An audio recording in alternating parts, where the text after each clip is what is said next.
she came so early that we didn't even have a first name yet, right? We knew her middle name was going to be Grace, but we didn't have a first name. And it came down, you know, we had options like Autumn, Grace, and my wife was like, just no X's, right? When we made the list for even Joshua, no X's were on that list. It's kind of funny how that worked out. But anyway, you know, we knew her middle name was going to be Grace. And so everyone was calling her Baby Grace. They're like, you have a name? We know her middle name is Grace. They call her Baby Grace. And by day 2 or 3, we on the list, we came down to 2 different names. And I'm big on the meaning of names. And it came down between Amaya, Amaya, and Anaya, Aniyah. And I looked at Amaya. In Latin, it meant the end. I looked at Anaya, and the meaning of Anaya meant God has grace, or God is gracious. Take a second to think back. Hey, what's up, y'all? It's Tyrell here. Look, host of Perspective. Y'all, this season we got an amazing lineup for y'all. Every episode is going to be presented to you by Vision Studios. You might be asking, what is Vision Studios? Vision Studios is a media production company that I created at the end of last year. And so we're going to be offering you, you know, whether it's consulting or whether connecting you with other creatives, whether you're a client or a creative, it'll be a place where you can connect, find clientele, also find creators that can help do work, whatever the case may be. But yeah, every single episode is going to be brought to you by Vision Studios. I'm super excited about this season, guys. Don't forget to like, subscribe, comment, and hopefully you're changing the world around you. Peace. Welcome back, my good friend, to Perspective. Now, Perspective is a space where you and I journey through life-changing principles to apply them to our daily lives. Say it with me, to transform the world around you. Man. What's good? This is Abel with Abel Garcia Designs. Working on the Jordan Off-White stuff with Virgil. So phenomenal designer, amazing genius, super cool dude. He's just, Nike's so blessed to have him. Being exposed to certain things, I went to Complex Con with my homie, and I was there to meet Stash, he's like old school. The other sports-minded candidates who were coming in and was like, well, this is what we did at this team, or this is what this team is doing. I didn't do that. I came and I was like, yo, I saw this music video that was cool. Can we do a video like this? Or hey, I saw this movie. Some of my best videos, the videos I won Emmys for, were like from movie ideas or from music video ideas. You know what I'm saying? Like not what another sports team was doing. So yeah, man, it was just a blessing, man. Like God just opened an amazing door that I had no clue was happening. Pop out in it all black, pull up looking like the Chalo. All of y'all weak, if you need a 16, all you gotta do is hollow. I don't really slide through the functions, unless I wanna spend a little peso. Finna put my devils on the payroll. A better individual, a better holistic, well-rounded person. But in order to grow, you gotta be honest with who you are and where you are right now. I mean, pull out your phone. Or you may be watching me on your phone, so don't pull out your phone. But later on, you may need to use your GPS. In order for you to get to another destination, it's going to ask you, it's going to try to locate you first. It can't get you to another destination until it locates you. So consider this your location, your calibration. Ask yourself, after I finish watching this, as soon as I get up, what adjustments do I need to make right now? And how can I locate myself? What are my priorities? What am I focused on? What am I spending the most of my time? What is getting the most of my attention? And if the things that I'm trying to do and the person I'm trying to become does not align with the things that get most of my time, I've got to be willing to make a change, sacrifice things that I feel like I want in order to get to where I need. I come from very humble beginnings, no different than any other cat that came from where I came from. You know, it just so happened, you know, God decided to shed his grace on me and allow for me from a mental perspective, right? Because I don't think you get out because of, you know, making it to the NFL or money. I think you get out of the prison, you know, this hood mentality by being saved by Jesus, by being saved by God.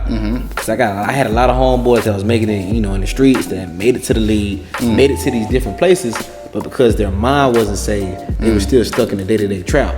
You know, and if I look at some of their lives today, man, you know, these dudes ain't got no peace. Right. You know, they stressed out. They don't really have no purpose. They lack identity.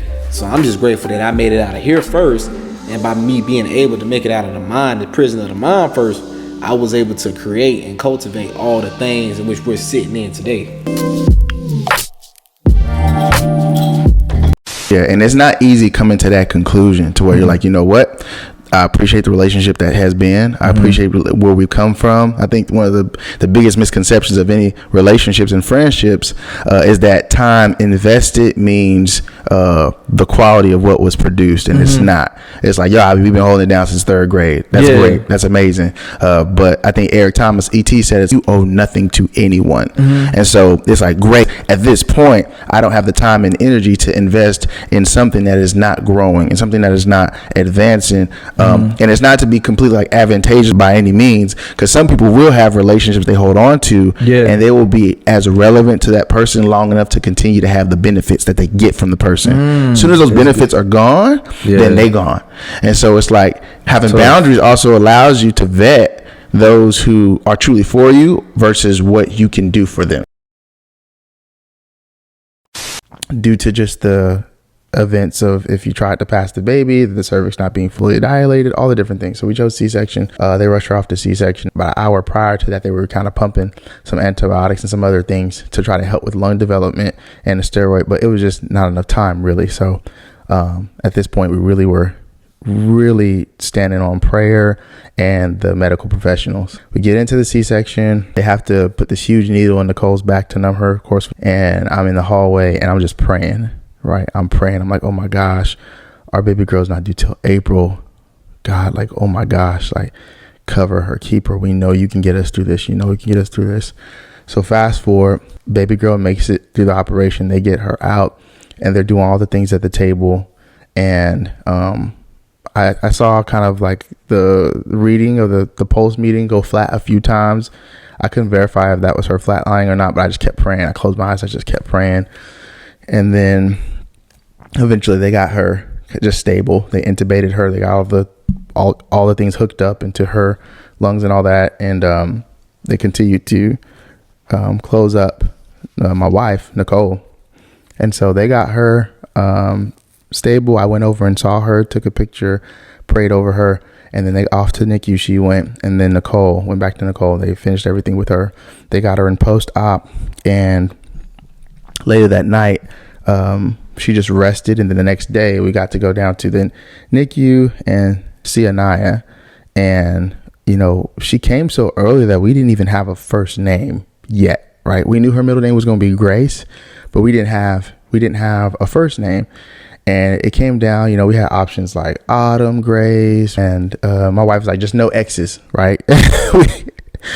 When we made the list for even Joshua, no X's were on that list. It's kind of funny how that worked out. But anyway, you know, we knew her middle name was going to be Grace. And so everyone was calling her Baby Grace. They're like, you have a name? We know her middle name is Grace. So they call her Baby Grace.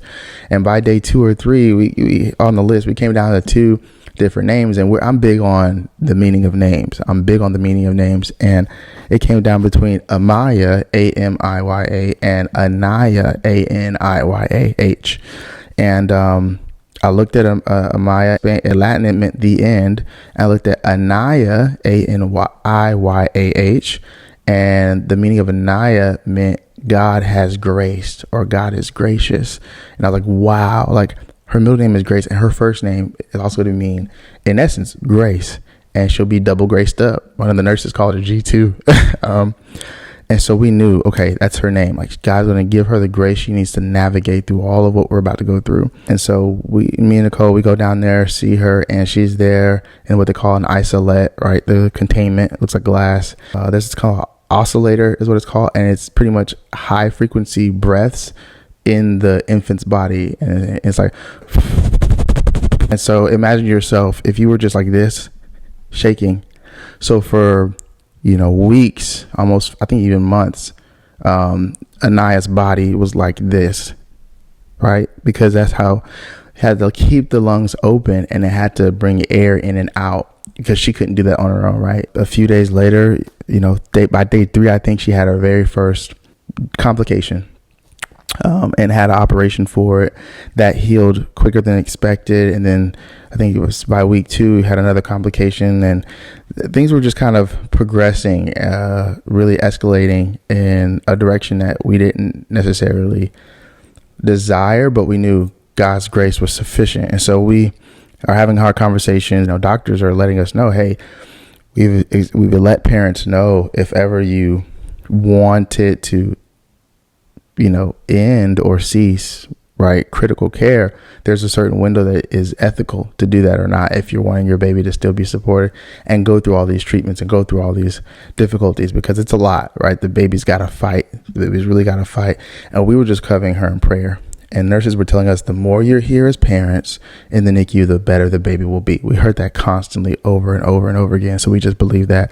And so at the time, on that Tuesday, I was at work and I was away from work Wednesday, Thursday, and Friday. And technically the hospital was about 13 minutes from our office where I work. And so by Monday, I had to go back to work. And so on Wednesday, Thursday, and Friday, we got our family together. We had a pickup list for our son from his school. We're very structured and organized. And so, we had, things in place for family, cars in place, his meals were in place, his bath time clothes, his bedtime book, his breakfast, all the different things he needed were in place for whoever would pick him up from school. And they're like, bro, this is the easiest thing ever. And when we were going through this, it made me think of this. Depending on how you navigate the day-to-day of your life, when crisis comes and does one of two things. It does more than that, but just I want to pinpoint two things crisis does. First thing crisis does is crisis locates you and shows you a mirror of the state or condition you're navigating in. So that means that, are you organized? Are you aware of what's going on? Do you have your priorities in place? Do you have systems in place of how you navigate your life? Are you already in a functional chaos? Right. And so crisis comes to show you a mirror and assess. It weighs in on how you are and who you are at that moment. And then two, crisis also comes to give you an opportunity. With crisis comes also opportunity. And the opportunity we were gifted was another level of focus for me personally, as the leader of this home and the leader of our house, in our marriage. It was my opportunity to be so laser focused in. And side note, about 2 months prior to all this happening, I kept getting woken up at midnight and 2 a.m. I remember my wife having a conversation one day prior to all this happening. And she's like, she said, I just feel different carrying this baby. And actually, I think that's her. Oh, baby girl's calling me. All right, Anaya, I'm coming, baby. Anaya's calling me right now. Let me get her real quick. Action. No, that's fine. I tried. I wrote the intro. But here's 5 quick things that's going to help you survive your summer. Step 1, have a schedule for your week. I know it's summertime, and I know we like to thrive off of maybe some of the things that are unplanned, but have a schedule for your week. I would say start at the top of your week to the bottom of your week and have a plan for how you're going to manage your day. I would say from most essential to important. Essential means this thing has to happen. If this doesn't happen, then my whole day has been ineffective. To important, meaning if this is important but it doesn't happen, I can go ahead and push this on to the next day, or I can go ahead and delegate this to someone else. Okay, so have a schedule for your week. Step 2, learn to say no. Again, hear me, learn to say no. No is a complete sentence. When you say no, it informs others that you have another priority. Maybe something takes precedence over the offering. We talked about this earlier in the year. Sometimes when you're offered something for free, sometimes it can distract you from something that's more purposeful. So don't let free trip you up into thinking that it's not going to cost you anything because it's free, but it might cost you time, attention, and also positioning, right? Because we want to make decisions we want to accept things based off of the purpose of the thing and the value of it based off of our priority, not the priority someone's trying to impress upon us. All right, so learn to say no. Step 3, rest. Yes, I know it's summertime and hot boy summer, hot girl summer, whatever you want to call it, but find time to rest. You need a rhythm of rest this summer. That way you can recharge. That way when you go into the next season, you feel fully rested and you're ready to take on any challenge that comes your way. Number 4, have some goals. Again, have some goals. But I need specific goals. These can be fun things you want to do.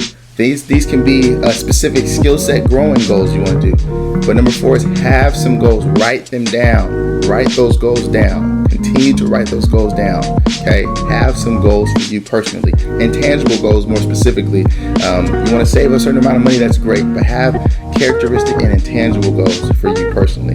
And number 5, and the most important, is maintain your relationship with God and your close friends and family. Again, I'm going to say it again. Maintain your relationship with God and your close friends and family.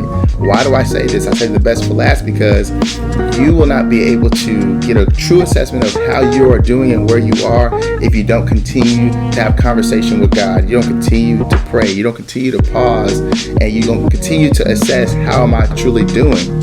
Am I making decisions based off of purpose, or am I making decisions based off of my emotions and how I feel? So again, number 5, continue to have growing relationship with God and also spend time with your friends and your family. If this episode helped you in any way, if you like this episode, like, share, comment, send to a friend. What are some things you're going to do this summer to make sure you manage your time and attention well? Drop them in the comments below. I'll see you on the next episode. Peace. We were in the Nike experience at the time.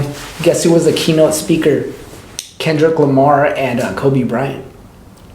Yeah, we're like this, like next to K-Dot and Kobe. A lot of stuff that's great for where you from, like, it's not good for where you at. Right. And then you have to give yourself the permission to outgrow those mantras.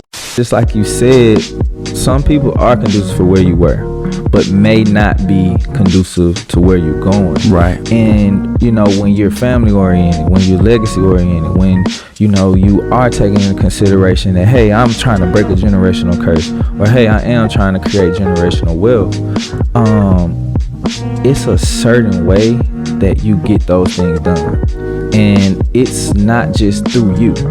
It's through everyone that's around you. It's through the energy that you're entertaining. It's through what you're intaking. And, you know, some people will take that personal. You get what I'm saying? Like, well, hey, you're not conducive to what I'm leading to or what I'm leaning into. And I'm going to have to either, you know, set a boundary around that relationship, or I'm going to have to remove myself from that relationship. I want to read to you this quote.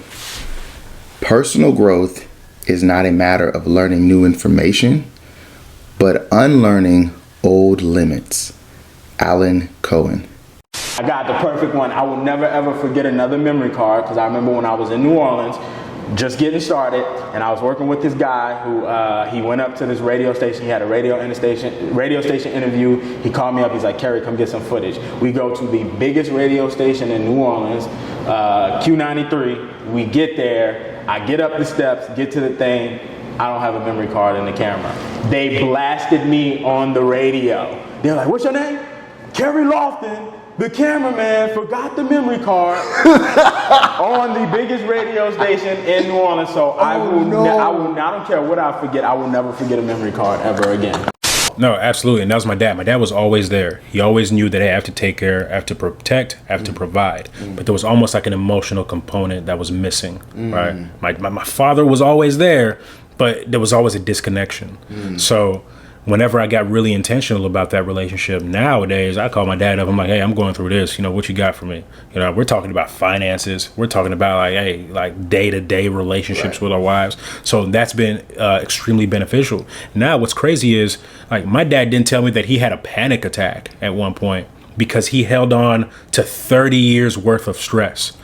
Like, he didn't know how to, like, in a healthy way express that. Yeah. Like, from the time that his brother died in the 90s, to losing a job, to escaping, to coming to the US, to transitioning, losing another job, and starting business failing, having to go back to Africa to try to start, like, all this stuff, he never took the time to just stop and process. Just loaded. It all hit him at once. Wow. Right. All this stuff hit my dad at once, had a panic attack that was so severe, doctor thought that he had a heart attack. They go in there, look at his heart. He's like, yo, you have the strong heart, like a young man. But he never understood the importance of mental health. And now I never would have thought this. My dad is like a huge advocate for like, yo, go and talk to somebody. Go see a therapist about this. Like, I'm like, yo, African men don't talk about this. If you thought in the black community, like people don't really advocate for mental health, 2 times that in African communities. So it's really cool. It's been awesome to see that in my family. And I think a big reason for that, honestly, is my oldest sister, Patricia, who has her own business, Whole Mind Christian Counseling. And she is almost like the mental health advocate within our family. Right. I tell you, bro, if she got charged or got paid for every single time she talked to one of us in the family, and she'd be rich by now. Right. Bro. And we got all kinds of stuff we need to air out to her. And we be calling her, we be hitting her up. But yeah, she could have definitely been retired by now. Yo, it's your boy Will Cyrus, and you are watching season 3 of Perspective. I'm telling y'all, get your popcorn ready. You ain't got it yet? Get your popcorn. We coming up. Pop out in it all black, pull up looking like the shallow. All of y'all weak. Like, even like with business, like, man, you know, I'm making a whole lot of money, you know, but at the end of the day, man, I just got this peace that surpasses all understanding. And that helps me to navigate through the bad times. You know, just to use a bad time as an example. Yeah. I remember like I was the first developer, you know, regardless of skin color, to throw a $500,000 house in Fair Park. So like, you know, when God gave me that vision, I was like, you want me to do what? You want me to put a house over here? Like this type of house? He was like, yeah, I want you to do that. And I'm like, nah, bro, that's kind of crazy. That's right. That's not what we doing, guys. Like, what's going on? Yeah, I can invest my money into other things. I got other stuff I'm trying to do. But God was like, he just kept, like, the Holy Spirit, like, kept breaking me, like, and leading me towards that direction. And I was like, all right, God, I'm going to build this house in the hood. I don't know who's going to buy this house, but you told me to build it. It's on you. It's on you. If I look stupid, you know, I make a bad business decision, you know, God, it's on you. And then God got quiet, you know, because got one thing about God. When he said what he said, he said what he said. That's it. Going back and forth. Like literally the whole process was smooth for me. You know, I didn't have no hiccups. I might have had a couple crackheads try to steal a couple things here and there. Right. But I mean, it was smooth, dude. Like I got the house built in like 4 months. I put that house up, man, from the time I poured foundation, framing, you know, sheetrock, you know, siding, brick, painting, all that good jazz. 4 months. Once I uploaded pictures, dude, and got it staged, that house was under contract in 2 days. What'd you say? We ready? Let's do it. Perspective, season 2, take 2. So my book, Immigrant American, right, living an American life with African perspectives, really came from every single time that I told my story to somebody, they would always say, you need to write a book. You should write a book. And I remember one day receiving a text message from one of my good friends. And he said, hey, my wife and I were just talking and we decided you're one of the best storytellers that we know. And he didn't even realize, just random text message, like 7 p.m. out of nowhere, just sends that. And I took a screenshot of it.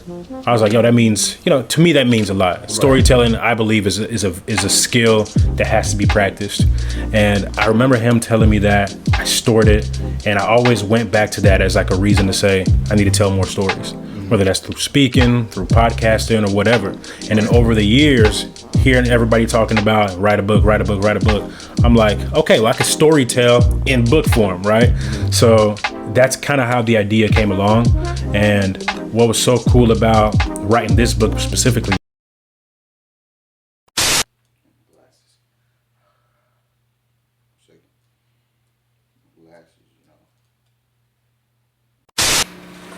Hey man, 3 hours later. That's crazy. That's crazy, bro. I'm so sorry. You good, bro? That's crazy, bro.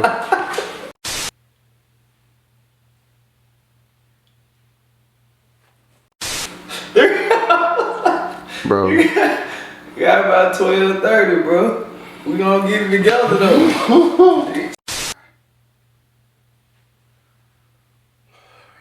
We were in the Nike experience at the time. Guess who was the keynote speaker? Kendrick Lamar and Kobe Bryant. Yeah, we're like this, like next to K-Dot and Kobe. Nike people, designers, rappers, hip hop artists, entrepreneurs, you know, just friends over the years. They have been here. And I tell everyone too, it's my war room. So everyone who signs it, like after I get done painting, I usually pray for every signature here, that love just consumes them, that all of their family just be taken care of, and just God watches over everyone. They have extreme breakthrough in their lives. For sure. I was forever grateful just to experience y'all's wedding, man. It was so powerful. It was beautiful. Your vows, oh my gosh, I was crying. Feel dry. No, you want me too shiny. Okay, so grab that. Which side were you? Here's a couple of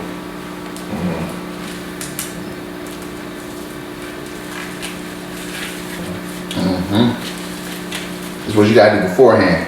Yeah. I don't know about this. You feel? I want to read to you this quote. Personal growth is not a matter of learning new information, but unlearning old limits. Alan Cohen. Earlier this year, me and my wife agreed that we would do 75 hard challenge. Bro, what are you talking about, man? Now the challenge consists of a few things. For 75 days straight, you have to drink a gallon of water a day. You have to read 10 pages of a book that's going to help you grow. You have to follow a dietary plan, dietary rubric, and stick to it. No cheat days. What? You also have to take a progress pic a day. You also have 2 different workouts for 45 minutes each, and one of them has to be outdoors. And you have to do this every single day for 75 days straight. If you mess up or you miss one thing or you fail to do it or complete it, you have to start over from the beginning. Bro, I'm out, man. I'm tripping. 80s. Somebody who surprised me, Serge Ibaka. Serge Ibaka makes fire music. Yes, What? yes. He has a song called Lego. He has a song called Champion. He just came out with a track called Roomba. All of them are bangers. Serge Ibaka. The basketball player, yes. I'm telling you. Rapper. man. Yo, what is this about basketball players, bro, and rapping? Like Kobe, Shaq, Dame. Why not? Hey, if you're creative, right? What the Bible says is stir up all your gifts, Hey. right? Like, look, I don't know what I got, but look, I'm gonna go ahead and I'm gonna try it. Right. But Dame can actually rap. Okay. You know, Dame Lillard, he can actually spit. He can flow. I've heard a couple. Yeah, man, there's some people out there who could really get it done. So my book, Immigrant American, right, living an American life with African perspectives, really came from every single time that I told my story to somebody, they would always say, you need to write a book. You should write a book. And I remember one day receiving a text message from one of my good friends, and he said, hey, my wife and I were just talking and we decided you're one of the best storytellers that we know. And he didn't even realize, just random text messages, like 7 p.m. out of nowhere, just sends that. And I took a screenshot of it. I was like, yo, that means, to me, that means a lot. Right. Storytelling, I believe, is a skill that has to be practiced. And I remember him telling me that. I stored it, and I always went back to that as like a reason to say, I need to tell more stories, whether that's through speaking, through podcasting, or whatever. And then over the years, hearing everybody talking about write a book, I'm like, okay, well, I can storytell in book form, right? So that's kind of how the idea came along. See, this is not only Black history, but this is my family history. And I'm proud to say that my Aunt Florence and my Uncle William were truly community builders of their day. If this episode really encouraged you, if it inspired you, please like, share, comment below. Let me know what you think. What kind of mark do you want to leave on this world? And what do you want your legacy to be? This is Perspective. I'm your host, Tyrell Patterson. We'll catch you on the next one. Peace. You speak to some of the complexities where it's like, hey man, I feel like I graduated, I did what I was supposed to do, and then when you get in a certain space, people think that certain troubles are not going to be there, certain issues won't be there, and when you encounter them, what is it like encountering those conflicts? Success dehumanizes you to people that haven't reached that amount of success. So people will never feel empathetic about you if they feel like your life is in a better position than you, because they're considering where they're at. Right, compared to where you're at. Comparison, right. So like empathy really is usually extended to people below you, but never above you. And not like in the sense of like I'm better than anyone or anything like that. Right. We're all human, we all bleed the same way, all of that. But when people view you that way, so they will be like, yeah, well, you know, you call them with problems, or you know, or you call them with what's on your plate.